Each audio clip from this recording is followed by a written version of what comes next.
ሰላም እንዴት ናችሁ? ዛሬ ደግሞ ከመጽሐፍ ቅዱስ መዝሙር 2 እናነባለን። እግዚአብሔር ከሁላችን ጋር ይሁን፣ አሜን።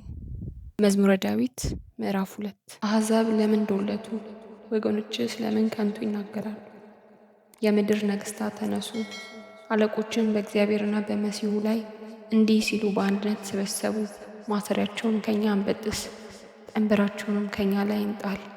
በሰማይ የሚኖር እርሱ ይስቅባቸዋል፣ እግዚአብሔርም ይሳለቅባቸዋል። በዚያን ጊዜ በቁጣው ይናገራቸዋል፣ በመዓቱም ያውካቸዋል።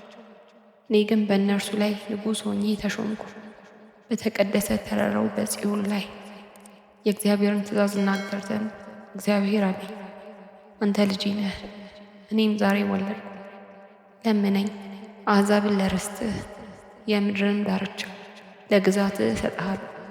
በብረት በትር ትጠብቃቸዋለህ፣ እንደ ሸክላ ሰሪጣም ትቀጠቅጣቸዋለህ።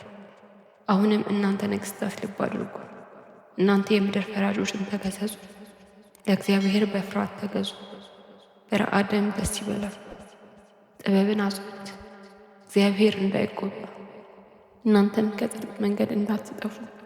ቁጣው ፈጥና በነደደች ጊዜ በእርሱ የታመኑ ሁሉ ብፁዓን ናቸው። አሜን። ቃለ ሕይወት ያሰማልን። ሰብስክራይብ በማድረግ የቻናላችን ቤተሰብ ይሁኑ።